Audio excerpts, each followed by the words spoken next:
ప్రవచనంగా రాయబడ్డది. ఇందులో సియోను కుమారి, యెరూషలేము కుమారి అని గుర్తు చేస్తా ఉన్నాడు. ఈ సియోను, యెరూషలేము నివాసులు ఎలాంటి వాళ్ళు కూడా అందులో రాయబడతా ఉంది. సియోను నివాసులట 2వ రాజుల గ్రంథంలో 19వ అధ్యాయము 21వ వచనంలో మనం జ్ఞాపకం చేసుకుంటే, ఈ సియోను నివాసులు, యెరూషలేము నివాసులు వారి యొక్క ప్రవర్తనలు ఇప్పుడున్నటువంటి ప్రజల యొక్క ప్రవర్తనని పోలుస్తూ రాస్తున్నటువంటి మాటలుగా మనం చూడొచ్చు. ఇప్పుడున్నటువంటి ప్రజల యొక్క ప్రవర్తన కూడా ఇలాగే ఉంటది. యేసుక్రీస్తు వారు ప్రభువు, రక్షకుడు అని చెబుతూ ఉంటే, ఇప్పుడున్నటువంటి జనాభా కూడా, ప్రజలు కూడా అలాగే ప్రవర్తిస్తూ ఉన్నారు అనేది గుర్తు చేయటానికే ఈ ప్రవచనము రాయబడుతూ ఉంది. ఏం రాయబడుతుంది? 2వ రాజుల గ్రంథము. యెహోవా సెలవిచ్చినదేమనగా, సియోను కుమార్తె అయిన కన్యక నిన్ను దూషణ చేయుచున్నది, నిన్ను అపహాస్యం చేయుచున్నది. యెరూషలేము కుమారి నిన్ను చూసి తల ఊచుచున్నది. నీవు ఎవరిని తిరస్కరించితివి? ఎవరిని దూషించితివి? నీవు గర్వించి ఎవరిని భయపెట్టితివి? ఇజ్రాయేలుల పరిశుద్ధ దేవునినే కదా నీ దూతల రాస్తున్నటువంటి మాటలు ఏమంటున్నాడు? సియోను కుమారి అయినటువంటి కన్యక నిన్ను దూషణ చేస్తూ ఉంది, నిన్ను అపహాస్యం చేస్తూ ఉంది అనే మాట రాయబడతా ఉంది. ఇందులో ఈ మాటలు ఎప్పుడు కూడా మట్లాదివారం నాడు జరుగుతూ ఉంటాయి, చెప్పుకుంటా ఉంటారు. మనవాళ్ళు చెప్పారో లేదో, అయితే నాకు మందిరం ఉంది కాబట్టి ఉదయాన్నే 6 గంటల నుండి 8 గంటల వరకు, 7 గంటలు 7:30 గంటల వరకు ఆ మందిరంలో ఉండాల్సిన పరిస్థితి ఉంది. కాబట్టి వీళ్ళు మాట్లాడేది ఎప్పుడైనా ఆ మందిరంలో ఉన్నప్పుడు ఓపెన్ చేసి వింటూ ఉంటాను. ఇందులో మనం చూస్తే ఒక పరిస్థితి ఇందులో కనిపిస్తా ఉంది. గాడిద ఎక్కి వస్తున్నాడు అని. ఆ గాడిద ఎవరో కూడా మనం ఈరోజు తెలుసుకుందాం. ఇందులో అసలు ఈ సియోను, యెరూషలేము ప్రజలు ఎలాంటి వాళ్ళు తెలుస్తూ ఉంది. సియోను కుమారి అయిన కన్యక అని రాస్తా ఉన్నారు. కన్యక అంటే మనం ఎప్పుడైనా సరే పవిత్రమైనటువంటి జీవితం జీవించే ప్రజలు అనేది మనం తెలుసుకోవాలి. అలాంటి ప్రజలు ఎలా అయిపోయారట? దేవుణ్ణి ఏం చేస్తున్నారు? దూషణ అపహాస్యం చేస్తా ఉన్నారు. దేవుణ్ణి గురించి చెబుతున్నటువంటి వాళ్ళ మాటలు వినకుండా, ఏందయ్యా నువ్వు చెప్పేది దేవుని గురించి మాకు పోపో అనేటువంటి పదాలు రాయబడుతూ ఉన్నాయి. ఎందుకో మనకు తెలుసు. అనేకులైనటువంటి ప్రవక్తలు ప్రజల దగ్గరికి వెళ్ళి దేవుడి గురించి చెబుతూ ఉంటే అనేక శ్రమల పాలు వాళ్ళని చేశారు ప్రజలు. నువ్వేంటి మా పనులన్నిటికీ ఆటంకపరుస్తున్నావు, మేము పనికి పోవాలి, ఇదిగో ఈ రోజే వచ్చింది కూలి, కాబట్టి ఆ కూలికి పోవాలి, పరిశుద్ధ దినం లేదు, ఏమి లేదు, పెద్ద చెప్పొచ్చవలే అనేటువంటి వాళ్ళు కూడా మనకు కనిపిస్తూ ఉంటారు. ఈ రోజుల్లో జరిగేటువంటి విషయాలే.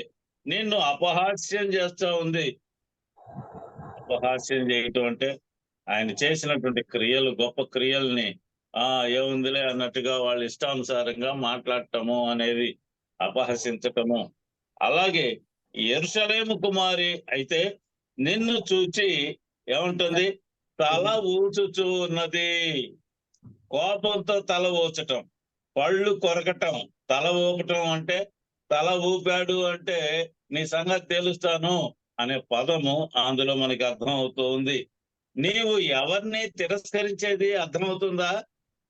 సియోను కుమారి, జూమ్ లో ఉన్నటువంటి ప్రజలారా, ఎవరిని తిరస్కరిస్తున్నారు?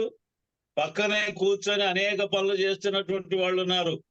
జూమ్ లో దేవుని యొక్క మాటలు వినాలి అనే కోరిక కలిగినటువంటి ప్రజలారా, ఒక్కసారి వినండి అనే హెచ్చరిక ఇందులో కనిపిస్తా ఉంది. ఏందట? నీవు ఎవరిని తిరస్కరిస్తూ ఉంది? ఎవరినట? ఎవరిని దూషిస్తున్నావో అర్థమవుతుందా?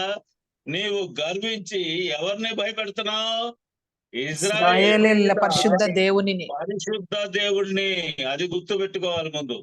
నీవు ఇప్పటిదాకా బ్రతికినటువంటి బ్రతుకు ఎవరికి వ్యతిరేకంగా ఉందో ఒక్కసారి జ్ఞాపకం చేసుకోండి.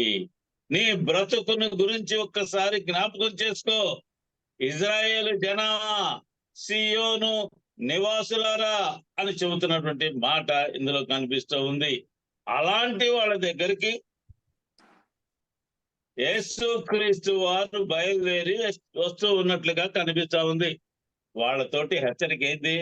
సియోను నివాసులైనటువంటి వాళ్ళు బాధలు పడుతూ ఉంటే, కష్టాలు పడుతూ దుఃఖపడుతూ ఉంటే వాళ్ళతో మాట్లాడుతున్నారు. ఏమని?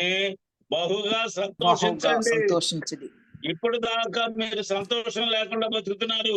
మీ జీవితంలో సంతోషం లేదు, మీ కుటుంబంలో సంతోషం లేదు, మీ బజార్లో సంతోషం లేదు, అసలు నువ్వు నివసించే ప్రదేశంలో మనుషులు సంతోషంగానే లేరు. ఎందుకంటే సంతోషం లేకుండా పోయింది. కారణం ఒక్కటే, అపవాది మిమ్మల్ని అనేక ఇబ్బందులకు పాలు చేస్తా ఉంది, సంతోషం లేకుండా చేస్తా ఉంది. దేవుని యొక్క మార్గమే నిన్ను సంతోషంగా ఉంచేటువంటి మార్గము అనేది తెలుసుకోవాలి. కాబట్టి ఈ నివాసులైనటువంటి ఈ ప్రజలతో చెబుతున్నాడు, నీవు దూషిస్తూ ఉన్నప్పుడు నీ హృదయం వేదంతో ఉంటుంది. పైకైతే దూషిస్తున్నావు, ఎందుకని? ప్రజలందరూ చూస్తూ ఉన్నప్పుడు, నీ దేవుణ్ణి నీవు తిరస్కరించేటప్పుడు నీ హృదయం హెచ్చరిక చేస్తూ ఉంటది. జాగ్రత్త, ఇజ్రాయేలీల పరిశుద్ధ దేవుడినా, ఇజ్రాయేలీల పరిశుద్ధ దేవుడినే నీవు ఈ విధంగా మాట్లాడుతున్నావు. ఇదిగో ఈ రోజు నీ దేవుడు నీ దగ్గరికి రాబోతూ ఉన్నటువంటి సందర్భం ఉంది. కాబట్టి నీవు ఇవన్నిటినీ విడిచిపెట్టి సంతోషించు. హెచ్చరిక. ఇప్పుడు దాకా దుఃఖంలో ఉన్నావు నువ్వు, కాబట్టి నువ్వు సంతోషంగా ఉండే కాలము వచ్చింది అనే మాట ఇందులో కనిపిస్తూ ఉంది. ఆయన ఎలా వస్తున్నాడు నీ దగ్గరికి తెలుసా? యెరూషలేము నివాసులారా, మీరు ఉల్లాసంగా ఉండండి. ఉల్లాసము అనేది గంతులు వేసేటువంటి పరిస్థితి. గంతులు వేయటము మన పరిశుద్ధ గ్రంథంలో గంతులు ఎప్పుడు వేస్తారు? చిన్నపిల్లలు సంతోషం కలిగినప్పుడు, వాళ్ళు కోరుకుని అందుకున్నప్పుడు, వాళ్ళు ఏది కావాలనుకుంటే అది ఇవ్వబడినప్పుడు ఉల్లాసం వస్తుంది హృదయానికి. ఎగిరి గంతులు వేసేటువంటి పరిస్థితులు పరిశుద్ధ గ్రంథకర్త రాపిస్తున్నాడు. కీర్తనల గ్రంథంలో మనం చాలా సార్లు మనం చదువుకుంటాం, నా హృదయం ఉల్లాసంతో గంతులు వేస్తుందయ్యా అనే మాట మనం వింటూ ఉంటాం. అలాంటి వాడు ఎలా వస్తున్నాడయ్యా? నీ రాజుగా వస్తున్నాడయ్యా నీ పట్టణానికి. రాజు వస్తే ప్రజలు ఎలా ఉంటారు? రాజును చూసినప్పుడు ప్రజల హృదయాలు ఎలా ఉంటాయి? గుర్తు చేస్తున్నాడు. రాజుగా వస్తున్నాడు, నీతి పరుడైనటువంటి వాడుగా వస్తున్నాడు. నీతి పరుడే కాదు, ఆయన రక్షించటానికి సిద్ధముగా ఉన్నటువంటి దేవుడు రక్షణను చేతబట్టుకొని వస్తూ ఉన్నాడు. అలాంటి వాడు ఎలా వచ్చినట్ట? దీనుడై తనను తాను తగ్గించుకున్నటువంటి వాడై. నీ రాజు చెబుతున్నాడు, నీ యొక్క రాజు నీతిపరుడును రక్షణ గలవాడును దీనుడు అయి, అంత గొప్పవాడైనటువంటి ఆయన దీనుడై గాడిద పిల్లకి నీ యొద్దకు వస్తా ఉన్నాడు. మరి గాడిదను ఎందుకండి ఎక్కటం? పరిశుద్ధ గ్రంథంలో చాలా పర్యాయాలు గాడిదను గురించి రాయబడతా ఉంది, గాడిద యొక్క ప్రవర్తన గురించి రాయబడతా ఉంది. ఈ గాడిద, దాని గురించి మనం ఈ రోజు కొన్ని మాటలు తెలుసుకోవచ్చు. ఇక్కడ సియోను అంటే ఎత్తైనటువంటి ప్రదేశమా అని అర్థం. ఉండటానికి ఎత్తుగా ఉంది, కానీ అపవాది వాడిని తొక్కేసి గుంటలో పడేసింది. ఎత్తుగా ఉండాల్సినటువంటి, ఎత్తైన ప్రదేశాల్లో ఉండాల్సినటువంటి ఈ మానవుడు గుంటలో పడిపోయాడు. యెరూషలేము అనగానే శాంతికి నిలయమైనటువంటి ప్రదేశము అనేది మనం తెలుసుకోవాలి. సియోను అంటే ఎత్తైనటువంటి ప్రదేశంలో నిలవాల్సిన నీవు గుంటలో పడిపోయావు. గుంట ఎక్కడుంటది? అపవాది దగ్గర ఉంటుంది. ఆ గుంటలో పడితే చాలు, వెళ్ళిపోతావు ఎక్కడికో. నేను చిన్నప్పుడు ఊబి గుంటలు ఉండేవి. ఊబి గుంటల్లో ఏదైనా పడితే దాన్ని తీయాలి అంటే దిగాల్సినటువంటి వ్యక్తి నడుముకు తాడేసి 2-3 చేత పట్టించుకొని దిగేవాడు. ఎందుకని? అందులో దిగిపోవటమే కానీ బయటకు రావటం ఉండదు. బయట వాడు లాగితే, వాడు బలం తక్కువ వాడు కనుక లాగితే వాళ్ళను కూడా లాగేస్తుంది. అంత భయంకరంగా ఉంటాయి పొలాలు. ఆ పొలాల్లో ఊపులు ఉంటాయి, చౌటి నేలల్లో. దాన్ని ఇప్పుడు అన్ని కూడా నీళ్లు రావటం, సాగర్ నీళ్లు రావటం వలన నీళ్లు పెట్టేసి చాలా వరకు ఇసుకలు పోసి మట్టి పోసి దాన్ని పూర్తి చేశారనుకోండి, ఎక్కడెక్కడ ఉన్నాయో అలా చనిపోయినటువంటి వాళ్ళు చాలా మంది ఉన్నారు. కాబట్టి ఈ యొక్క తక్కువగా ఉన్నటువంటి ప్రదేశాలు, లోయలు, జిగట మట్టితో చేయబడినటువంటి ఆ ప్రాంతము ఎవరికి సంబంధించింది? అపవాదికి సంబంధించినటువంటిది. గాఢాంధకార లోయలో నేను సంచరించిన అంటున్నాడు. లోయది, ఆ లోయలో నీవు సంచరించినా సరే దేవుణ్ణి మరవకుండా ఉంటే దేవుడు నిన్ను పట్టుకుని పైకి లాగలిగినటువంటి శక్తి సంపన్నుడు. అలాంటి పరిస్థితిలో మనం జిగట కలిగిన ఊపిలో పడకుండా జాగ్రత్త పడండి అనే హెచ్చరిక ఇది. కాబట్టి నువ్వు ఎలా ఉండాలి? ఇక్కడ సియోనును గురించి, యెరూషలేము గురించేనా మాట్లాడుతుంది, నిన్ను గురించి కాదా? అలాంటి గొప్ప దేవుడు నీ రాజు. ఆయన రాజు కానీ ఈ పట్టణ ప్రజలతో నీ రాజు అంటున్నటువంటి ఆయన నీ రాజు అని సంబోధిస్తా ఉన్నాడు. పట్టణంలో ఉన్నటువంటి ప్రజలందరి మీద ఆయన గొప్పవాడై ఉండగా ఆయన్ని రాజుగా అభివర్ణించినటువంటి పరిస్థితులు మనకు కనిపిస్తూ ఉంటాయి. అలాంటి వాడు నీతిపరుడు, రక్షణకారుడుగా ఉన్నాడు. మనకి దీనుడై ఉన్నాడు మన దగ్గరకు వచ్చేటప్పుడు అనే మాటలు ఇందులో కనిపిస్తూ ఉన్నాయి. సహోదరుడా, సహోదరి, ఆలోచన చేసావా? యెషయా గ్రంథకర్త అంటున్నాడు 62వ అధ్యాయము 1వ వచనంలో, నీవు గర్వించి ఎవరిని భయపెట్టేది, ఎవరిని భయపట్టినా కూడా ఎవరు భయపడే పరిస్థితి కాదు. ఈ సియోను గురించి రాసి ఉన్నటువంటి మాట 62వ అధ్యాయము 1వ వచనాన్ని మనం జ్ఞాపకం చేసుకుంటే అందులో అంటున్నాడు, సియోను నీతి సూర్యకాంతి వలె కనబడు వరకు, దాని రక్షణ దీపం వలె వెలుగుచుండు వరకు సియోను పక్షమందు నేను మౌనంగా ఉండను, యెరూషలేము పక్షమందు నేను ఉండను. పక్షంగా నిలబడేవాడిని నేను. అది నీతి సూర్యకాంతి వలె కనబడాలి. సియోను యొక్క నీతి సూర్యకాంతి వలె ఉండాలి రాస్తున్నాడు. ఆ నీతి అనే ఆ ప్రదేశంలో ఈ నీతి ఎలా కనిపించాలంటే సూర్యకాంతి అని రాస్తున్నాడు. అంటే అక్కడ చీకటి అనేది లేకుండా ఉండే వరకు కూడా నేను సియోనును విడిచిపెట్టను అనే ఆ యొక్క మాటలు ఇందులో రాయబడతా ఉన్నాయి. సియోను యొక్క నీతి, సూర్యుని కాంతి. ఇప్పుడు తెల్లారింది కదా, ఎక్కడైనా సరే చీకటి ఉంటే పారిపోవాల్సిందే. అలాంటి పరిస్థితిని నమ్మినటువంటి బిడ్డలకు కలగజేస్తాను అనే మాట ఇందులో రాసినటువంటి మాటల్లో కనిపిస్తూ ఉంది. ఇందులో అంశాడు కీర్తనకారుడు 9వ అధ్యాయం 13, 14 వచనాలని గనుక మనం జ్ఞాపకం చేసుకుంటే అందులో అంటున్నటువంటి గొప్ప మాటలు ఇందులో రాస్తున్నాడు. నేను నీ కీర్తిని అంతటిని ప్రసిద్ధి చేయుచు సియోను కుమార్తె గుమ్మములలో నిరీక్షణను బట్టి హర్షించున్నట్లు యెహోవా నిన్ను రక్షించును. ఎంత గొప్పగా రాస్తున్నాడు. మరణ ద్వారం ప్రవేశింపకుండా నిన్ను ఉద్ధరించువాడు అని రాస్తున్నాడు. మరణ ద్వారంలో ప్రవేశించకుండా చేసేటువంటి దేవుడు మన దేవుడు. ఆయన రాజుగా అభివర్ణించబడినటువంటి దేవుడు. ఆయన రాజుగా ఉంటే నీ ప్రదేశానికి రావాలంటే రాజులు ఏ విధంగా వచ్చారండి? గాడి మీద వచ్చాడు. ఎవరన్నా గుర్రాల మీద, రథాల మీదనో, ఏనుగుల మీదనో ఎక్కి గొప్ప చాటుకోవటానికి వస్తారు. కానీ మన దేవుడు ఎలా వస్తున్నాడు? గాడిద మీద రావటం ఏంటండి? ఆలోచన చేస్తూ ఉంటే ఇందులో అంటున్నాడు ఆయన రాజు. ఎలాంటి రాజు? రాజులకు రాజు. ఇలా అంటున్నాడు, నీవు రాజువా అని అడుగుతున్నాడు యేసు. నీవు అన్నట్టే సత్యమును గూర్చి సాక్ష్యం ఇవ్వటానికి వచ్చినటువంటి ఒక రాజుని నేను. 18:37 అంటున్నాడు. ఇలా అడుగుతున్నాడు, నువ్వు రాజు అంటాయా? ఇక్కడ మాకు ఒక రాజు ఉన్నాడు. ఊళ్ళో చాలా మంది రాజు రాజు అని పేర్లు పెట్టుకున్నాడు. ఇంతమంది రాజులుంటే నువ్వు కొత్త రాజు మాకెందుకయ్యా అనే పదం వినిపిస్తూ ఉంది అందులో. ఈ కొత్త రాజు నీవు ఎలాంటి రాజు అయ్యా అంటే, నీవు అన్నట్టుగానే నేను రాజునయ్యా.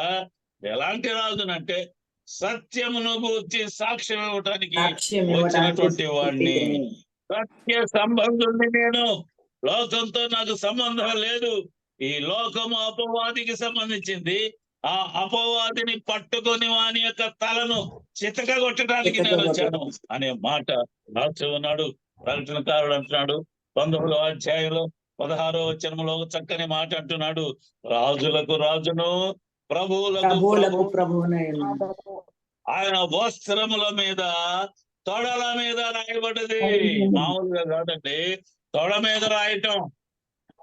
తొడ దేనికి సంబంధించింది అంటే ఎదుట వాడిని ఛాలెంజ్ విసరటం, రా నీకు చేతనైతే అని రాయటం. రాజులకు రాజు అని పేరు ఆయనకు ఉంది, ప్రభువులకు ప్రభువు. లోకంలో ప్రభువులు ఉండొచ్చు, లోకంలో రాజులు ఉండొచ్చు, వాళ్ళందరి మీద గొప్పవాడైనటువంటి దేవుడు మన దేవుడు. అందుకే అంటున్నాడు, గౌనుల మీద వస్త్రాల మీద ఎందుకు రాసుకున్నాడు ఆయన? చూసిన వాళ్ళందరూ తెలుసుకోవాలి ఈయనే రాజు, ఇంకెవరు లోకంలో రాజు ఉండటానికి వీలు లేదు, ఈ రాజు సత్యమును గురించి సాక్ష్యం ఇవ్వాలి అనే పదము అందులో రాయబడుతూ ఉంది. నీతిపరుడటైన న్యాయవంతుడైనటువంటి దేవుడు. పిలాతే అంటున్నాడు, మీన యందు ఎలాంటి దోషము కూడా నాకు కనబడలేదు. ఎంత గొప్పవాళ్ళంటే వాళ్ళందరూ కూడా ఒక్కసారి మనిషిని చూస్తే అంటున్నాడు, ఈయన యందు ఏ దోషము నాకు కనపడలేదా, మీరు ఏదో ఈర్ష్యతో ఈయన్ని పట్టుకొని వచ్చారు అనే మాట రాస్తూ ఉన్నట్లుగా కనిపిస్తా ఉంది. ఆయన న్యాయం చేసేటువంటి దేవుడు, న్యాయవంతుడైనటువంటి దేవుడు, నీతిపరుడైనటువంటి ప్రభువు. హెబ్రీయులకు రాసిన పత్రికలో 7వ అధ్యాయంలో 26వ వచనంలో రాస్తున్నాడు, ఆయన పవిత్రుడు, నిర్దోషి, నిష్కల్మషుడు, పాపులలో చేరక ప్రత్యేకంగా ఉన్నటువంటి వాడు. ఎలాంటి వాడు తెలుసైనా ఈ నీతిపరుడైనటువంటి ఈయన, న్యాయవంతుడైనటువంటి ఈయన ఎలాంటి వాడు వర్ణిస్తా ఉన్నాడు. ఎలాంటి వాడంటే ఈయన పవిత్రుడు, పవిత్రమైనటువంటి జీవితాన్ని జీవించాడు. 33.5 సంవత్సరాలు ఆయన చూసినప్పుడు, యవన ప్రాయంలో ఉన్నటువంటి ఆయన చూసినప్పుడు ఆయన పవిత్రమైనటువంటి జీవితము ఆయన ముఖంలో కనిపిస్తా ఉంది, ఆయన ప్రవర్తనలో కనిపిస్తా ఉంది. మనం నడుస్తూ ఉంటే ప్రజలు ఏమంటున్నారు? ఈయన నీతిపరుడు అంటున్నాడా, పవిత్రమైనటువంటి వాడు అంటున్నారా ప్రజలు? ఒక్కసారి ఎప్పుడైనా ఆలోచన చేసావా? నువ్వు వెళుతుంటే వెనక పక్క నిలబడి మన వెనక ఎన్ని మాటలు వస్తున్నాయో ఆలోచన చేసావా? ఈయన నిర్దోషి, దోషమేమీ చేయనటువంటి వాడు, అసలు ఎలాంటి దోషము లేదు. నిష్కల్మషుడు, కల్మషమే లేదు ఈయనలో. పాపులలో చేరడు ఈయన, ప్రత్యేకంగా ఉన్నాడు. అసలు పాపుల మధ్యలో సంచరిస్తూ పాపం చేయకుండా ఉండేటువంటి వ్యక్తులు లోకంలో ఉంటారు. అసలు 10 మంది మధ్యలో కూర్చొని అందరూ ఒక తప్పు చేస్తా ఉంటే ఇతన్ని కూడా ప్రోత్సహిస్తారు మనుషులు. ఆ ప్రోత్సాహం ఎలా ఉంటుందంటే తను కూడా తప్పు చేసే విధంగా ఉంటది. మనం చూస్తున్నాం. రక్షణకర్త అనే పదం కూడా వాడుతా ఉన్నాడు. ఆయన రక్షించేటువంటి దేవుడు. అపోస్తల కార్యముల గ్రంథంలో 4వ అధ్యాయంలో 12వ వచనంలో ఒక చక్కని మాట రాయబడతా ఉంది, చదువుకుందాం. మరి ఎవని వలనను రక్షణ ఈ నామమునే మనం రక్షణ పొందవలను గాని ఆకాశం మనము రక్షణ పొందవలను గాని ఆకాశం క్రింద మనుషుల్లో ఇయ్యబడిన మరి ఏ నామమున రక్షణ పొందలేము. ఆకాశము క్రింద ఎవరైతే మనుషులున్నారో వాళ్ళ పేర్లను బట్టి రక్షణ మనము పొందలేము. మరి ఎట్లాగయా రక్షణ గలవాడు అంటున్నారు కదా, అంటే ఈయన వలనే మనకు రక్షణ కలుగుద్ది. ఈయనే రక్షణ కలిగిన వాడు కాబట్టి ప్రజలు కేకలు వేయాలి. ఎలాంటి కేక వేయాలో తెలుసా? అపోస్తల కార్యముల గ్రంథంలో 16వ అధ్యాయంలో 31వ వచనంలో ఒక వ్యక్తి కేక వేస్తా ఉన్నాడు. ఎలాంటి కేక తెలుసా? అయ్యలారా, రక్షణ పొందటానికి నేనేం చేయాలి అనే కేక హృదయంలో నుండి ఎవరికైనా వస్తే రక్షణ పొందేటువంటి విధానాన్ని విశ్వాసులైనటువంటి వారి దగ్గర నుంచి నీవు తెలుసుకోవచ్చు. ప్రభు అయిన యేసునందు విశ్వాసముంచు, విశ్వాసముంచు.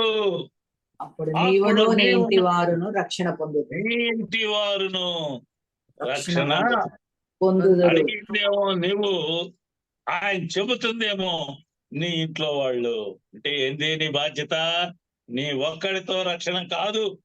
మందిరానికి వచ్చేది నీ ఒక్కడివే కాదు, నీ ఇంట్లో వాళ్ళని కూడా తీసుకొని రావాలి. చూసారా ఎంత గొప్పదైనటువంటి పరిస్థితిలో మందిరానికి వెళితే నాకు కుర్చీ సరిగా వేయలేదు, బల్లలు సరిగా లేవు, కొని కుర్చీ సరిగా లేకపోతే నువ్వు ఇంటికాడ తెచ్చుకో, లేదంటే ఒక 10 కుర్చీలు డొనేట్ చేయి. నీ కుర్చీ నీకు ఉంటది కాబట్టి హాయిగా కూర్చోవచ్చుగా. ఇందులో ఉంటున్నాడు, యేసునందు విశ్వాసం ఉంచు. ఎవరి మీద విశ్వాసం అవసరం లేదు. అప్పుడు నీవును నీ నీ ఇంటి వారు ఇంటి వారును రక్షణ రక్షణ పొందుదురు. పొందుతాడు. యోషువ అన్నాడండి, అప్పుడే అన్నాడు, మీరు ఎవరిని కొలుచుకుంటారో కొలుచుకోండి. నేను ఏం చేశాడు దేవుడు నీకు తెలుసా? యెహోవాని అరణ్యంలో నీకు ఎలాంటి లోటు చేయకుండా ఉన్నాడు. వస్త్రాలు మురికిపట్టలేదు, చెప్పులు అరిగిపోలేదు. 40 సంవత్సరాలు నీ చెప్పులు అరగకుండా చేసిన దేవుడు ఆహారం మన్నాను కురిపించి ఆకలి కాకుండా చేశాడు. మాంసం తినాలంటే పూరిళ్లను కుమ్మరించాడు ఆకాశం నుండి. అలాంటి దేవుడు, అలాంటి దేవుని యందు నీకు విశ్వాసం లేదా? విశ్వాసం లేకుంటే తొలగిపోండి. నాకు తెలియదు, ఇక చెప్పాను మీకు, చెప్పి చెప్పి చెప్పి నా నోరు పోతుంది తప్పితే నీవు సరైనటువంటి మార్గంలోకి రాలేకపోతున్నారు మీరు. కాబట్టి అయ్యలారా ఎందుకు నన్ను వేధిస్తారు? నేను నా ఇంటి వారును నా ఇంటి యెహోవానే వాళ్ళు సేవింతును. యెహోవానే సేవిస్తాం. ఎవరైనా రాగలిగితే గీత దాటి అవతలకు రండి. గీత దాటి అవతలే ఉంటే మిమ్మల్ని శిక్షించడానికి సిద్ధముగా ఉన్నటువంటి దేవుడు మన దేవుడు. ఎవరైనా చెబితే వినకపోతే, చెడు మార్గంలో ఇంకా నడుస్తూ ఉంటే వారిని శిక్షించేది మానవులు కాదు, దేవుడు. దానికి ఆటంకము కలగజేసేది ఎవరు ఉండరు. శిక్షించడానికి దేవుడు సిద్ధపడితే ఎవరు ఆటంకపరుస్తారు? ఆయన్ని ఆటంకపరచలేరు కదా. మత్తయి సువార్తలో రాస్తున్నాడు కదా, 1వ అధ్యాయంలో 21వ వచనంలో మనం చదివితే, తన ప్రజలను వారి పాపముల నుండి ఆయనే రక్షిస్తాడు కనుక ఆయనకు యేసు అనే పేరు పెట్టండి. ఆయనే రక్షించేది, ఇంకెవరు లేరు అని అర్థం. ఆయనే అంటే ఆయన తప్ప వేరే వాళ్ళు లేరు అనే వాదము ఇందులో కనిపిస్తా ఉంది. సహోదరుడా, ఆయన రక్షణ కర్తగా వచ్చా ఉన్నాడు. నీతి పరుడుగా ఉన్నటువంటి దేవుడు మన దేవుడు. రక్షణ అనేది మానవులందరూ పొంది తీరాలి అనేదే ఇందులో రాసినటువంటి మాట. ఆయన దీనుడై ఎలా వచ్చినట? దీనుడై దీనుడై వచ్చినాడు. దీనుడు అంటే తనను తాను తగ్గించుకున్నవాడు. ఫిలిప్పీలో రాసిన పత్రికలో మనం ఎప్పుడు చదువుతూనే ఉంటాం.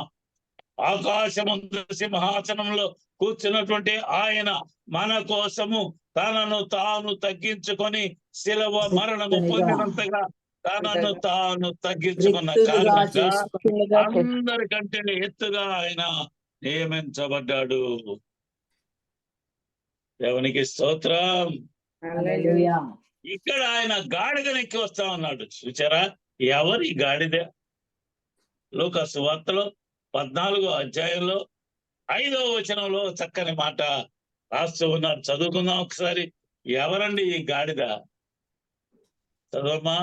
లూకా సువార్త 14వ అధ్యాయంలో, మీలో ఎవని గాడిద అయినను ఎత్తైన పడిన ఎడల విశ్రాంతి దినం పైకి తీయడానికి మీలో ఎవరి గాడిద అయినను అని ఫుట్ నోట్లో చదవమ్మా. కింద ఏం రాశారు? ఎవని కుమారుడైనను. కుమారుడు. గాడిదంటే ఎవడు? కుమారుడండి. కుమారుడు. కుమారుడంటండి గాడిద. కుమారుణ్ణి గాడిదతో పోలుస్తా ఉన్నాడు. జనం అనుకుంటారు గాడిదని గురించి చెబుతున్నాడు ఏంటి అని. గాడిద కాదు, ఒక మనిషిని గురించి చెబుతా ఉన్నాడు. చూసారా? మా తాతకి ఒక కుమారుడు, ఎవరా కుమారుడు? గాడిదే. ఆయనకు ఒక కుమారుడు, నేను గాడిదే. ఈ గాడిద అన్నాడు అంటే తల బిరుసుతనము కలిగినటువంటిది. కాబట్టి ఆ గాడిద ఏం చేయాలట? యోబు గ్రంథకర్త అంటున్నాడు 11వ అధ్యాయం 12వ వచనములో, అడవి గాడిద పిల్ల నరుడైతే అంటున్నాడు. అడవి గాడిద పిల్ల ఎలా ఉండాలట? నరుడుగా అయితే ఎలా ఉంటుంది అనేది అందులో యోబు గ్రంథకర్త రాస్తా ఉన్నాడు. మనకు తెలుసు కదా, పరిశుద్ధ గ్రంథంలో ఎన్ని ఉన్నాయి అధ్యాయాలు, ఎన్ని ఉన్నాయి గ్రంథాలు? 66 మొట్టమొదటి గ్రంథం ఏందో తెలుసా? మొట్టమొదటి గ్రంథం చెప్పండి. ఏది మొదట్లో రాశారు కాబట్టి. మొట్టమొదటిగా రాసిన గ్రంథము యోబు గ్రంథము. యోబు గ్రంథము ఇది రాసింది. యోబు గ్రంథం చదివితే అందులో పాపాన్ని గురించి, రక్షణ గురించి, దేవుణ్ణి గురించి, ప్రకృతి గురించి, లోకాన్ని గురించి, అన్నింటి గురించి రాయబడ్డది. కానీ ఆదికాండం ఎప్పుడు రాయబడ్డది? మోషే గారి కాలంలో రాయబడ్డది. అంతే కదా? అంతేనా? ఇంకెవరైనా రాశారా? అంతే. నాకు కూడా అవునా? కరెక్టే. మోషే గారు ధర్మశాస్త్రాన్ని తీసుకొచ్చి పెట్టింది అందులోనే కదండి. మొట్టమొదటిగా రాయబడినటువంటి గ్రంథము యోబు గ్రంథం. దాన్ని ఏం చేశారంటే, ఈ ప్రవక్తలైనటువంటి వాళ్ళు, గొప్ప విజ్ఞానవంతులు అందరూ కూడా ఈ గ్రంథాలన్నిటిని తెచ్చి కూర్చోబెట్టి కొన్నిటిని తీసి పక్కన పెట్టారు. అది పురాతనమైనటువంటి గ్రంథంగా యోబు గ్రంథం నిలబడతా ఉంది. ఇందులో అంటున్నాడు, ఎవడైనా సరే అడవి కాటి ఉంటే వాడు మనిషి అయి పుట్టాలి, మనిషిగా బ్రతకాలి. ఇందాక అంటున్నాడు, ఎవరి గాడిదైనా సరే అంటున్నాడు. ఎవరా గాడిద? నీ కుమారుడైనటువంటి ఈ గాడిద ప్రవర్తన ఎలా ఉంది? తల బిరుసు కలిగినటువంటి ఈ గాడిద అనేది మనం చూస్తూ ఉన్నాం. ఎంత భయంకరమైనటువంటి జీవితం అండి గాడిద పరిస్థితి. గాడిద ఏం చేస్తుంది? 14వ అధ్యాయంలో మనం చదువుకుంటూ పోతే అందులో రాస్తున్నటువంటి మాటలు మనకు కనిపిస్తూ ఉంటాయి. మొదటి నుండి కొన్ని మాటలు మనం చదువుకోవచ్చు. ఏంటయ్యా అంటే, మార్కు సువార్త 14వ అధ్యాయంలో దీని గురించి రాయబడతా ఉంది. ఎంతో చక్కని మాటలు ఇందులో రాయబడుతున్నటువంటి మాటల్ని మనం చదువుకోవచ్చు. ఎంత గొప్పగా ఉంది అంటే, ఈ రాజు పేరు యేసుక్రీస్తు వారే. ఎంత గొప్పగా రాస్తున్నాడంటే, 2 దినములైన పిమ్మట పస్కా పండుగ అనగా పులియని రొట్టెలు పండుగ వచ్చును. అప్పుడు ప్రధాన యాజకులు, శాస్త్రులు మాయోపాయం చేత ఆయనను ఎలాగా పట్టుకొని చంపుదామని ఆలోచించుకొనిచుండిరి గాని ప్రజల్లో అల్లరి కలుగునేమో అని పండుగలో వద్దని చెప్పుకొండ్రి. అయితే బేతనియాలో కుష్ఠరోగి అయిన సీమోను ఇంట భోజనం కూర్చుని ఉన్నప్పుడు ఒక స్త్రీ మిక్కిలి విలువ గల అదే 14 ఇందులో తప్పిపోయింది. అదేనో కాదు తెలియదు, పూర్తిగా వివరాలు నాకు గుర్తు రావటం లేదు. కాబట్టి ఇందులో ఒక గాడిద, కట్టబడినటువంటి గాడిద ఒకటి ఉంది. దాని గురించి రాయబడినటువంటి మాట అందులో కనిపిస్తా ఉంది. మీరు దగ్గరలో ఉన్నటువంటి ఆ ప్రాంతానికి వెళ్ళండి, అక్కడ ఒక కట్టబడినటువంటి గాడిద కనిపిస్తా ఉంటది. ఆ గాడిదను తీసుకొని పస్కా పశువును వధించినప్పుడు ఆయన శిష్యులు, నీవు పస్కాను భుజించుటకు మేము ఎక్కడికి వెళ్లి సిద్ధపరచగోరుచున్నామని ఆయన అడగగా, ఆయన, మీరు పట్టణంలోనికి వెళ్ళుడి, అక్కడ నీళ్లకుండా మోయిచున్న ఒక మనుషుడు మీకు ఎదురుపడును, వాని వెంట పోయి వాడు ఎక్కడ ప్రవేశించునో ఆ ఇంటి యజమాని చూసి, నేను నా శిష్యులతో కూడా పస్కాను భుజించుటకు విడిదిగా అది ఎక్కడ బోధకుడని చెప్పుచున్నాడా నేను సామాగ్రి. మత్తయి సువార్త 21వ అధ్యాయంలో మనం చదువుకుందాం, ఒక్కసారి చూడండి.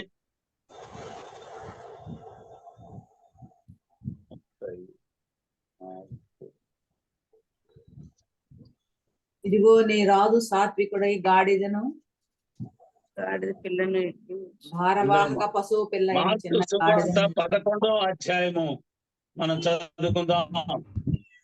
11వ అధ్యాయంలో ఎంతో ప్రాముఖ్యంగా రాసినటువంటి మాటలు కనిపిస్తూ ఉంటాయి. చదువుకుందాం. ఒక్కసారి చూడండి. 1 నుంచి 6 వరకు. వారు యెరూషలేము సమీపించి యెరూషలేము కొండ దగ్గరకు బెత్పగే ఒలీవ కొండ దగ్గరకు బెత్పాగే బెతనియ అను గ్రామములకు వచ్చినప్పుడు ఆయన తన శిష్యులు 2 చూసి, మీ ఎదుటనున్న గ్రామమునకు వెళ్ళుడి, అందులో మీరు ప్రవేశింపగానే కట్టబడి ఉన్న ఒక గాడిద పిల్ల కనబడును, దాని మీద ఏ మనుషుడు ఎప్పుడునూ కూర్చుండలేదు, దాన్ని విప్పి తోలుకొని రండి. ఎవడైనా మీకు ఎందుకు ఇలాగా చేయుచున్నారని మిమ్మల్ని అడిగిన ఎడల అది ప్రభువుకు కావలసి ఉన్నదని చెప్పుడి. తక్షణమే అతడు దాన్ని ఇక్కడికి తోలుకొని పంపునని చెప్పి వారిని పంపెను. వారు పోగా వీధిలో ఇంటి బయట తలవాకిట కట్టబడి ఉన్న గాడిద పిల్ల ఒకటి వారికి కనబడిన. దాన్ని ఇప్పుచుండగా అక్కడ నిల్చున్న వారిలో కొందరు, మీరేమి చేయుచున్నారు, గాడిద పిల్లని ఎందుకు ఇప్పుచున్నారని వారిని అడిగిన. అందుకు శిష్యులు యేసు ఆజ్ఞాపించినట్లు వారితో చెప్పగా వారు పోనిచ్చిరి. వారు ఆ గాడిద పిల్లను ఎంతో ప్రాముఖ్యమైనటువంటి మాటలు మనకు కనిపిస్తూ ఉంటాయి. 2వ వచనంలో అంటున్నాడు ఏందట, కట్టబడి ఉన్న ఒక గాడిద పిల్ల కనిపిస్తుంది. అది ఎక్కడ కట్టబడ్డది? కట్టబడినటువంటి గాడిద. కట్లు అన్ని కట్లేనండి ఆ గాడిదకి. దేవుని దగ్గరికి రావాలి అలాంటి గాడిద. దాన్ని విడిచిపెట్టాలి అంటే 2 శిష్యులు కావాలి. దేవుని యొక్క మాటలు తెలియజెప్పేటువంటి మనుషులు కావాలి. ఇందులో అంటున్నాడు ఈ కట్టబడినటువంటి గాడిద ఎక్కడుందో తెలుసా? 4వ వచనంలో మనం చదువుకుందాం. వారు వెళ్ళగా వీధిలో ఇంటి బయట తలవాకిట కట్టబడి ఉన్న ఇంటి గాడిద బయట తలవాకిట కట్టబడి ఉన్న పరిశుద్ధ గ్రంథకర్త. గాడిద పిల్ల ఎక్కడ కనపడుతుందట? వీధిలో. ఇక్కడ బొంగ ఎక్కడుంది? వీధిలో కనిపిస్తుంది. కానీ ఇంటి బయట తలవాకిట కట్టబడ్డదంట. అది తలవాకిట. మొట్టమొదటి వాకిల దగ్గర కట్టబడ్డది. 2 దారులు అక్కడ కనిపిస్తూ ఉన్నాయి. ఒకటి ఇంట్లోకి వెళ్ళే దారి, రెండవది బజార్లమ్మటి పోయేటువంటి దారి. 2 దారుల్లో ఉన్నటువంటి ఇది తన హృదయము ఎటు పోవాలో తెలియని సంఘటనలో పడిపోయింది. పోవాలి అది అక్కడ కట్టబడినటువంటిది గాడిద. చూసారా? కట్టబడినటువంటి గాడిద. ఎలాంటి కట్లు ఉన్నాయో తెలుసా? దానికి రకరకాలైనటువంటి కట్లు మనకు కనిపిస్తూ ఉంటాయి. ఈ కట్టబడినటువంటి గాడిదలు అనేకం మనకు కనిపిస్తూ ఉంటాయి. ఈ గాడిదలు మనకు తెలుసుకుందాం. కొన్ని గాడిదలు ఉన్నాయి. ఇవన్నీ కూడా ఆచారాలతో కట్టబడ్డాయి, అక్రమమైన వ్యవహారాలతో కట్టబడిపోయినాయి, అన్యమైనటువంటి పద్ధతులతో కట్టబడి ఉన్నాయి. చూసారా? ఇందులో మొట్టమొదటిది కట్టబడినటువంటి ఒక గాడిద. అన్ని కట్లే, రకరకాలైనటువంటి లోకంలో ఉన్నటువంటి కట్లు మనకు కనిపిస్తూ ఉన్నాయి. ఇంకొక గాడిద, అదే గాడిద అనుకోండి, యేసును మోసినటువంటి గాడిద. ఎవరికి కావాలట ఇది గాడిద? యేసునకు కావాలి. నీ కుమారుడు కుమార్తె ఎవరికి కావాలట? యేసునకు కావాలి. మన కుమారులు కుమార్తెలు ఎవరికి కావాలి? మన తండ్రి యొక్క కుమారులు అయినటువంటి కుమార్తెలు అయినటువంటి మనము ఎవరికి కావాలి? దేవునికి కావాలి. అలాగే ఉన్నావా? దేవుడే పిలుస్తున్నాడు రండి అని. మిగిలిన వాళ్ళు అలా పిలవరు. నీవు అడుగుతున్నావు నేను వస్తా అని.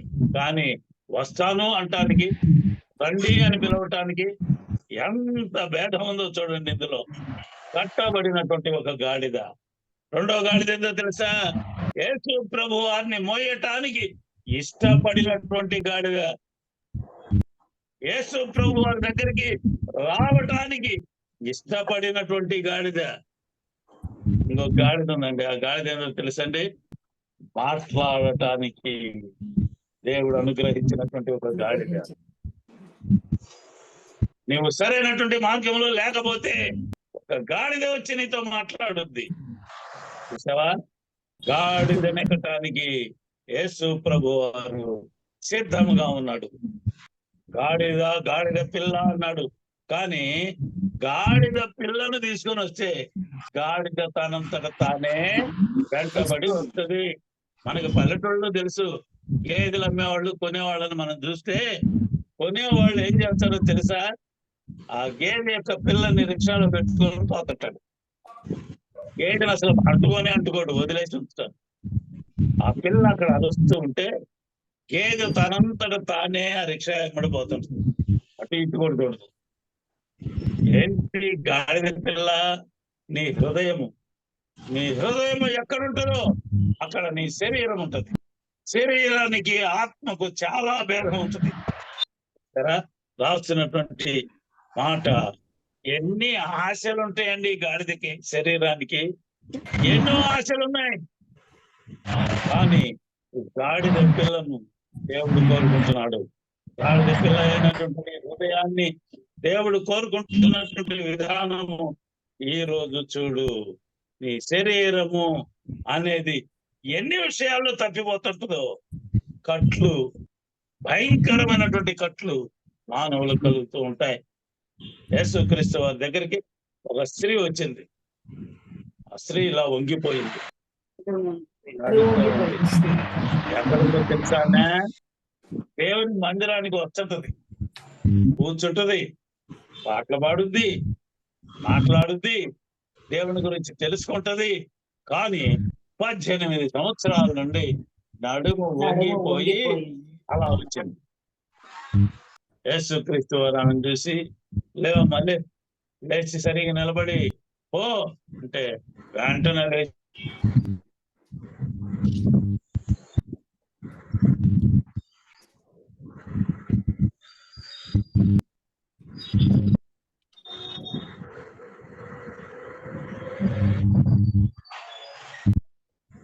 కానీ చేసే పనులు చేస్తానే.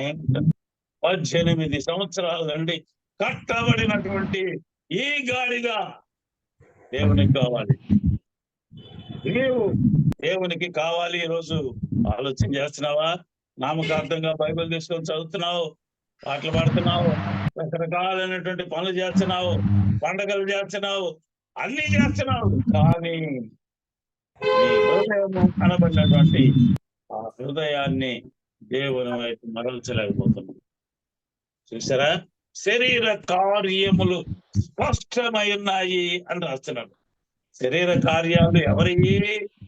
దేవుడు రాస్తున్నాడు, తెలియజేస్తున్నాడు.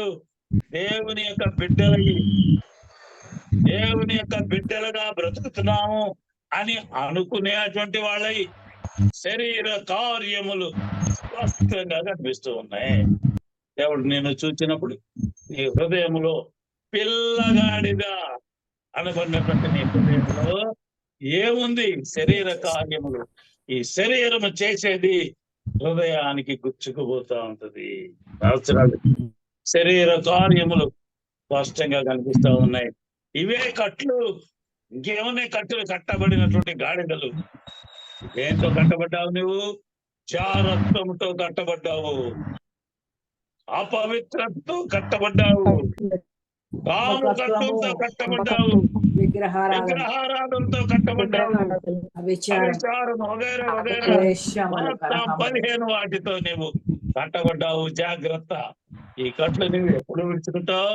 నీ దగ్గరికి వచ్చినటువంటి దేవుని యొక్క బిడ్డలు కట్లు ఊడదీయబడ్డారు. కట్లు ఊడదీయటానికి రెడీగా ఉన్నారు. యేసు ప్రభు వారి యొక్క ఆజ్ఞలతో ఆయన మాట ప్రకారంగా వచ్చి ఓడదీస్తున్నారు. ఏమయ్యా, నాతో పాటుగా తాగేటువంటి ఇన్ని ఎందుకు తీస్తున్నావు అంటే, ఇది యేసుకు కావాలి. ఈ తాగుడు ఈ రోజుతోటి మానేయాలి, కామకత్వం ఈ రోజుతోటి వదిలివేయాలి, జారత్వాన్ని విడిచిపెట్టాలి, ద్వేషము, కలహము ఇవన్నీ ఉంటే ఈ రోజుతో విడిచిపెట్టాలి. ఇది దేవునికి కావలసినటువంటిది. కాబట్టి సహోదరుడా, సహోదరి, కొరింథీయులకు రాసిన 2వ పత్రికలో 7వ అధ్యాయంలో 1వ వచనాన్ని మనం జ్ఞాపకం చేసుకుంటే అందులో అంటున్నటువంటి ఒక చక్కని మాట కనిపిస్తూ ఉంది. చదువుకుందాం.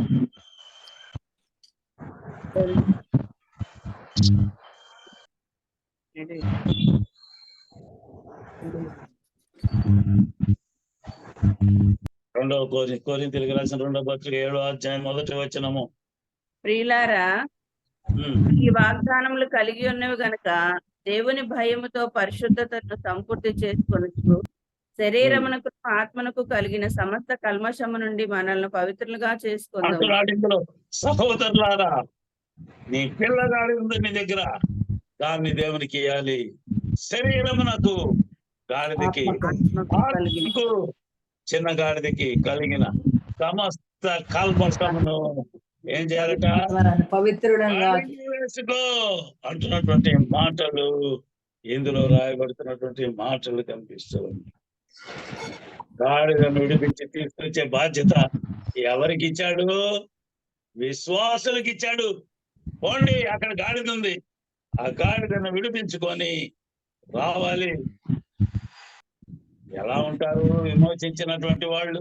యేసు ప్రభువు దగ్గరికి వచ్చినటువంటి వాళ్ళు ఎలా ఉంటారో రాస్తున్నాడు నిర్గమాకాండంలో 19వ అధ్యాయం 5వ వచనంలో అంటున్నాడు, నా మాట వింటే ఆచరిస్తే నా స్వకీయ జనంగా మీరు ఉంటారు, దేవుని బిడ్డలుగా మీరు బ్రతుకుతారు. అలాంటి మాటలు ఎంత గొప్పగా రాస్తూ ఉన్నారు. అలాంటి పరిస్థితులు ఈ గాడిద మోయటానికి వచ్చింది. కన్నా మించిదాన్ని ప్రేమిస్తున్నావు అంటే ఇందులో రాస్తున్నటువంటి గొప్ప మాట ఏందో తెలుసా? ఆ గాడిదను పట్టుకొని వచ్చారు. యేసుక్రీస్తు వారు ఆ గాడిద మీద ఎక్కాలి. ఎక్కాలి అంటే ఏం చేయాలి? బట్టలు వేస్తున్నారటండి వీళ్ళు. ఆ బట్టలు వేయటం, మురికి బట్టలు మోసేటువంటి గాడిదను చూస్తున్నాము. మనుషులు పవిత్రమైనటువంటి హృదయాలతో మంచి బట్టలు తెచ్చేస్తున్నారు. గాడిద మీద వేసినటువంటి బట్టలు. రాజు వచ్చంటే ఇలాగే ఉంటుందట. రాజు అని అనేకులైనటువంటి బిడ్డలు కేకలేస్తుంటే వాళ్ళు నోరు మోపించు అని అంటుంటే యేసుక్రీస్తు వారు అంటున్నారు. పిల్లలు ఏమి కేకేస్తున్నారు తెలుసా? ఏం కేకేశారు పిల్లలు? దేవునికి స్తోత్రం. ప్రభు పేరిట వచ్చు రాజు స్తుతించబడును. ఎంత గొప్ప అండి! ప్రభు పేరిట వచ్చినటువంటి దేవుడు ప్రభువు మన యేసుక్రీస్తు వారు. ఆయన వస్తా ఉన్నట గాడిదెక్కి. ఎక్కడికి? ఈ గాడిద ఎక్కడికి పోవాలి? యెరూషలేము వైపు పోవాలి. యెరూషలేము ఇందాక చెప్పుకున్నాం, పవిత్రమైనటువంటి దేవుని యొక్క ఉనికి ఉన్నటువంటి ప్రదేశానికి వెళ్ళాలి ఈ గాడిద. గాడిద పిల్ల, నీ హృదయంలో మార్పు సంభవిస్తే, నీ హృదయంలో మార్పు ఉంటే ఎటు పోతావు?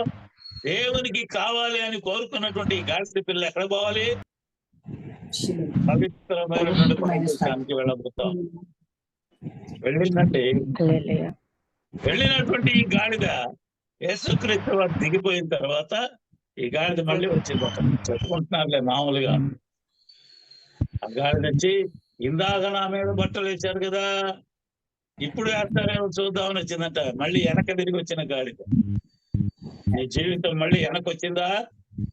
పవిత్రమైన జీవితాన్ని జీవించాల్సినటువంటి నీవు మళ్ళీ లోకంలోనికి వచ్చావా? వస్తే ఏం జరుగుతుందో తెలుసా? ఇందాక నన్ను అందరూ జై జై జై జై అన్నారు కదా, నేను కూడా ఉన్నాను కదా అక్కడ. యేసు క్రీస్తు వారిని మోసినటువంటి గాడిదని నేను.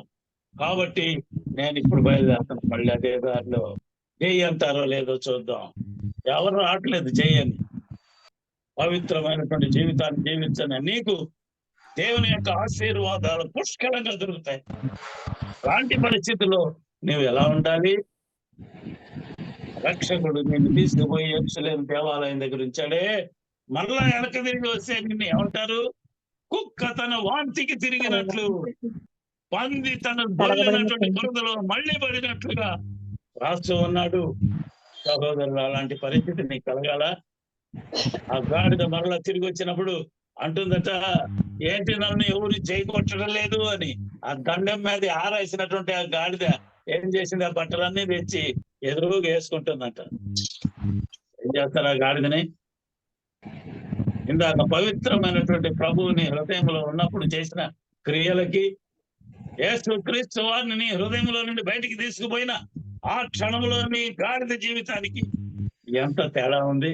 ప్రజలు ఎంత అపహాస్యం చేస్తారు నిన్ను. ఒకప్పుడు ఈయన పెద్ద ప్రవక్తరా నాయనా, ఇప్పుడు చూస్తేనేమో అసలు దేనికి పనికి రాకుండా జనం మధ్యలో తిరుగుతున్నాడురా అని అంటారా లేదా? అలాంటి జీవితము ఎంత భయంకరంగా ఉంటది ఆలోచన చేశారా? గాడిదని ఇప్పుకురా అనగానే పరిగెత్తారంట. ఇప్పుడు వెనక ముందు చూడ. మీరు వెళ్ళారండి, పాదిరి గారికి పండగ వచ్చింది, కోడి ఇద్దామని. ఒక గంపకి దొరికింది, గంప కింద కోడి ఉంది, తెస్తున్నారు. వాడు అడిగాడు యజమానుడు, ఏంద్రా కోడి తెస్తున్నారు అని. ఇది పలానా పాదిరి గారికి కావాలి అలాంటి ఊరుకుంటారా? కర్ర తీసుకొని వచ్చి నడ్డీలో కొడతారు. మాకు లేదంట పండగ, ఈ రోజుల్లో జరిగేది అదే కదా. యేసుకు కావాలి ఈ గాడిద మానవుడు. అలాంటి జీవితం కావాలి దేవునికి. యేసు పిలుస్తున్నాడు, అతని కట్లున్నాయి, రావాలనుకుంటున్నాడు. 2 దారుల్లో నిలబడి ఉన్నాడు, తల వాకిట్లో కూర్చొని ఉన్నాడు. అటు పోదామా ఇటు పోదామా అనుకుంటున్నాడు. లోకం కల్లా ఆకర్షించబడుతున్నావా లేదా దేవుని వైపు ఆకర్షించబడాలని కోరిక అతనిలో ఉందా? 2 ఉన్నాయట, 2 దారులు. ప్రకటన గ్రంథకర్త మనకి ఎప్పుడో చెప్పాడు, నీవు 2 మాటల ప్రకారంగా బతికితే నిన్ను నా నోట్లో నుండి ఊసి కింద పడేస్తాను. నువ్వు పనికిరావు నాకు. రాస్తున్నాడు అందులో, నువ్వు చల్లగా ఉంటే ఉండిపో, వెచ్చగా ఉంటావా నీకు ఆశ్చర్యం కలుగుతుంది. ఆశ్చర్యం. అలాంటి పరిస్థితి లేకపోతే నీ పరిస్థితి ఏంటి? కాబట్టి ఇదిగో నీవు 2 మార్గాల్లో నిలబడి ఉంటే నీ కట్లు ఊడదీయటానికి దేవుని యొక్క బిడ్డలు వచ్చారు, ఓడదీశారు.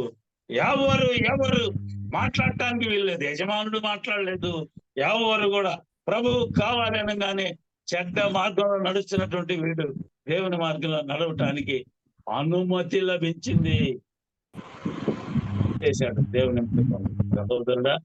దేవుని మార్గంలో వచ్చినటువంటి మనం అందరం కూడా ఏం చేయాలో తెలుసా? ఆ మార్గంలో నడవటానికి ప్రయత్నం చేయి. ఎంత గొప్ప మాట ఇందులో మనకు తెలుస్తుంది. కాబట్టి ఈ గాడిద, అడవి గాడిద వంటి మనస్తత్వము భయంకరమైనటువంటిదండి. అడవి గాడిద యొక్క మనస్తత్వము. ఆ గాడిదకు ప్రతిగా ఏమి ఇయ్యాలట? 13వ అధ్యాయము 13వ వచనాన్ని ఒక్కసారి చివరిగా చదువుకుందాం. చూడండి, అందులో ఏం రాశారో. ప్రతి గాడిద తొలి పిల్లను ఇడిపించి దానికి మారుగా గొర్రె పిల్లను ప్రతిష్ఠించవచ్చును. ఇదండి, ప్రతి గాడిద పిల్లను ఏం చేయాలట? ప్రతి గాడిద పిల్లకు ప్రతిగా ఎవరిని పెట్టాలట? గొర్రె పిల్లని గొర్రె పిల్లని. వాడి కనుక ఈ గాడిద యేసుక్రీస్తుని నమ్ముకోకపోతే దాని యొక్క మెడను వెనకదీయండి, చంపేసేయండి, పండి. వాడి చావు వాడే తెచ్చుకుంటున్నాడు. నీ బదులుగా వచ్చినటువంటి మోయటానికి వచ్చినటువంటి ప్రభువు ఇక్కడ ఉన్నాడు. ప్రయాసపడి భారం మోస్తున్నటువంటి సమస్త జనులారా, ఇక మోయాల్సిన పనులు. ఆ భారాన్ని నా మీదే, నేను సిలువలో దాన్ని కొట్టి వేస్తాను. నీకెందుకయ్యా ప్రయాస? పాప భారాన్ని ఇంకా మొయ్యాలని ఎందుకు అనుకుంటున్నావు నువ్వు? ఈ రోజే మానేయి. పాప భారాన్ని నా మీద వేసుకుంటున్నాను. దాని వలన పాపముల మూలముగా నేను దేవుని యొక్క చేతినే విడిచిపెట్టాల్సిన పరిస్థితి వచ్చింది. అయినా నేను నిన్ను విడిచిపెట్టను. దేవుని యొక్క పిలుపటి సహోదరుగా, కట్టబడినటువంటి ఆ యొక్క గాడిద కట్లు ఊడదీయటానికి నీవు సిద్ధమా? సిద్ధమేనా? ఎక్కడికైనా పో. రాస్తున్నటువంటి మాటలు మార్కు సువార్త 16వ అధ్యాయంలో 16వ వచనాన్ని ఒక్కసారి చదువుకుందాం. అందులో ఏమంటున్నాడు? సమస్త లోకానికి వెళ్ళండి, సమస్త ప్రజలను ఏం చేయాలి? విశ్వాసులా కాదట మార్చాల్సింది. ఎలా మార్చాలి? మార్చు. శిష్యుడు అంటే ఎంత గొప్పవాడండి శిష్యుడు. మన శిష్యులాగా ఉన్నామా? బజారుకు పోగానే అనేక రకాల మాటలు వింటాం. మన పెదాలే అసలు భయంకరమైనటువంటి పెదాలు, మన నోటి నుండి వచ్చే మాటలే భయంకరమైనటువంటివి అని యెషయా గ్రంథకర్త అంటున్నాడు కదా. అంతటి గొప్ప ప్రవక్తే అయ్యో నేను తప్పులు చేస్తున్నాను అంటుంటే ఇక మానవులము మనమెంత రాసినటువంటి మాట. ఓ గాడిద పిల్ల, నీవు నాకు కావాలి అనే హెచ్చరిక ఈ రోజు మన మధ్యలో హెచ్చరిక నిలబడుతూ ఉంది. మనము దేవునికి కావాలి అని నువ్వు కోరుకో, దేవుని దగ్గరికి రావాలి అని మనం అందరూ నిర్ణయం తీసుకుందామని మీకు అందరికి తెలియజేస్తూ ఈ నా మాటలు ముగిస్తాయి. దేవుడి కొద్ది మాటలని మన వినికిడిలో దీవించుగాక.